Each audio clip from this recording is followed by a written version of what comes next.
Land-Linked Zambia and Coffee with the Editor. I have been joined by Webster, who is the acting CEO of TransNamib. Thank you for the wonderful work that you do. We do keep in touch. You keep us well informed. Thank you very much. I'm pleased to hear that you enjoy it. So, lots happening at TransNamib, or rail in Namibia. So, I think, where do we even begin? So you've got the Trans-Kalahari project. What's the status?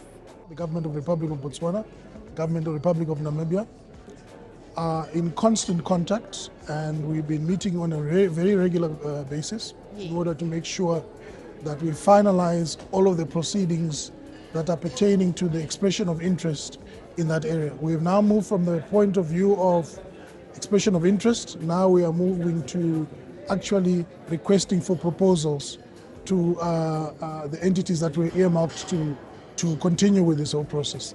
So over the last 2 weeks or so, my colleagues met with my colleagues from TransNamib, as well as from, of course, the Ministry of Works and Transportation in Namibia, as well as my colleagues from Botswana Rail and the government of Botswana met in Botswana to be able to finalize the document that is going to be used to be able to then request for the proposals.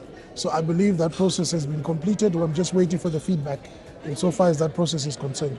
Once that is then done, we will then request them for proposals according to the Procurement Act, and then we will see how that process will go. So we're very excited. For us as TransNamib, this is a fantastic route for us. It opens up so many opportunities for us as an entity, and we're looking forward to that being finalized as soon as it's possible.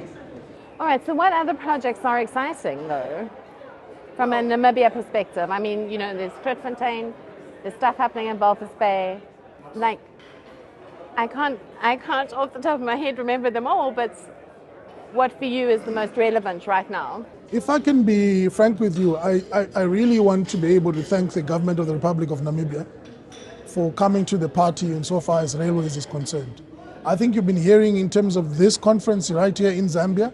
They've got very similar problems to us. In fact, right across the whole SADC region, we've all got exactly the same challenges. But where the difference is in that in Namibia, our government has actually committed itself and said, look, we need to be able to change things in Namibia because there's just too many trucks that are on the road. So we want the railways to be able to come up. They've given the funding. I'm sure you've seen the budget that has come through. We are at the finalization stage of that budgeting process, whereas we're going to be informed that it's going to be allocated. I think you heard the minister say it's already been allocated and approved already. So we are very, very pleased about that because there's investment in the infrastructure, which is one of our challenges. In terms of us as TransNamib, we've got three major challenges. The state of the infrastructure, in my view, is probably a major one that needs to be resolved as soon as is possible.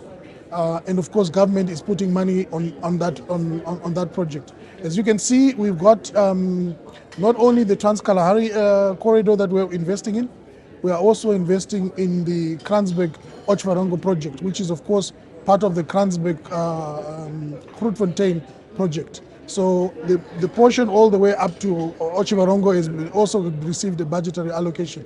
There's currently some works that are actually going on in the south between Sanfarhar and Buchelsbrunn. There's also some major works that are going to go there in order to make that line much more viable for us and so that we can be able to transport much heavier cargoes in that area over a period of about 42 kilometers. Okay. So, and then of course they've also earmarked some monies also for, I believe it's Otavi, Fruitfontein as well. So there is some money that has been allocated to that aspect.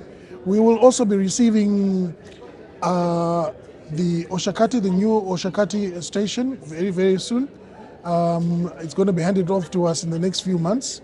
Unfortunately, it's not yet linked to the rail line, but at least we will get there. So government has really come to the party insofar as infrastructure is concerned. The other challenge that we've got as TransNamib is, of course, the aging fleet that we've got. The aging fleet that we have in terms of the locomotives, most of them are over 60 years old.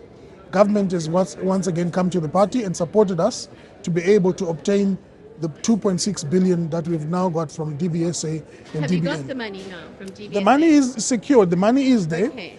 All we have just been simply doing is meeting the conditions that are required. As you know, in terms of banking, there's all sorts of rigorous exercises that they want to make sure that this entity that they're investing in, they're going to get their money's worth at the end of the day.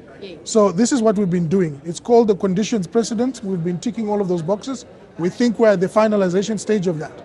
We're quite excited about that process because once that is done, we see ourselves later on the year, perhaps maybe the latest by about September, where we begin to actually put pen to paper and start getting in that money so that we can actually purchase the rolling stock that we actually require. All right, so because you're obviously going to go out to tender for this rolling stock, and you know, I'm sure you're aware it takes 24 months for them to manufacture a train. So how soon are you going to preempt it and go to market on an open or international bid so that you're kind of in line with the procurement process and receiving the money, or are you going to wait till you've secured the money before you go to procurement? No, we are very clear that the money is already secured. So at the moment, people are in the process of actually coming together with all of the documentation that's required in order for that process to already begin. So we are going to be proactive about this process. We're not going to wait for the money to hit our coffers before we start the process. So we want to make sure we move ahead. Philippa, it's a very critical 2 years. You mentioned 24 months. Very critical 2 years for TransNamib, because obviously we need to bridge the gap between now and the time that those locomotives arrive.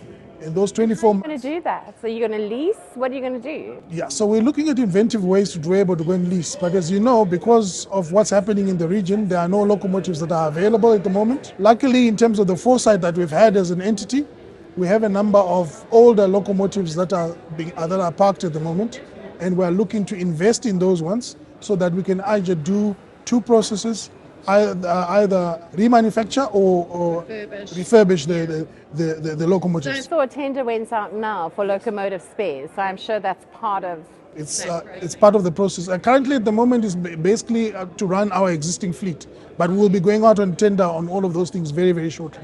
So the fleet that needs to be refurbished or remanufactured, how many are standing?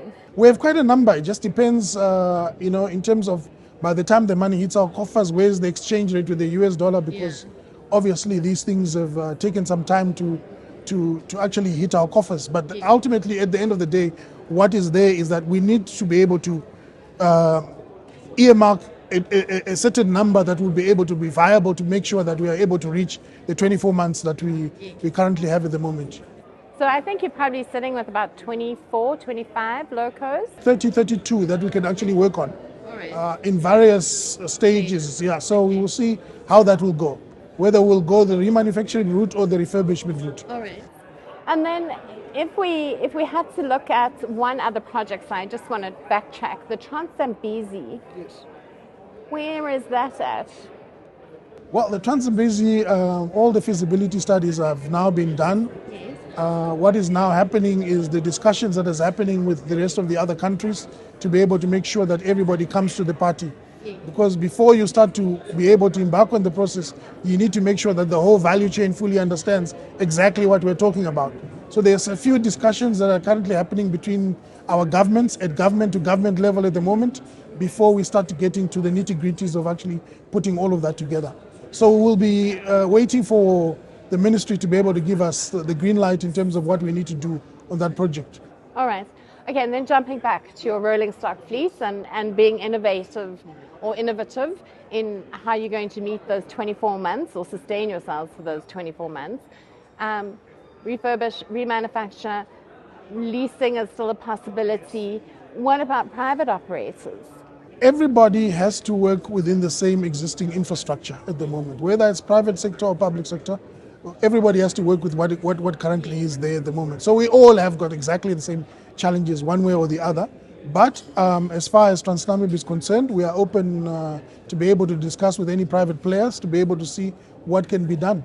It's important, I think you can hear even from here, they were talking about BOTs that can be done, and or even aspects to do with open access. We do not have open access at the moment. We've run a tender out to try and get an expression of interest to see what has transpired out of that whole process, whether or not we will go with an entity And we are at the finalization stage of that before we make a final pronouncement on that process. So once we've got the learnings from that, we will be able to then come to the market and say, okay, this is what we've found and this is how we are going to move forward. What's the time frame for that? Now, within the next, say, 2 months or so, there should be some kind of announcement in terms of what has transpired with regards to the tender that we ran on the Southern Line. Only a section from, basically from Uppington all the way up to the port of Ludritz. So 2 months and you'll know the state, we will know the state. Yeah, then you will know the status of that and then we'll see what we'll do, whether we'll move forward with the actual proposals and then we'll see what is possible at the moment. Is it looking possible though? Very clear that we cannot always depend on government to be able to come to the party for each and every cent that is required. I think the private players also have got a place in this market. So I'm sure that we'll be able to go and discuss with the private players as soon as it's possible. Well, Webster, thank you very much for your time. It's been my pleasure. Thank you very much and keep up the good work.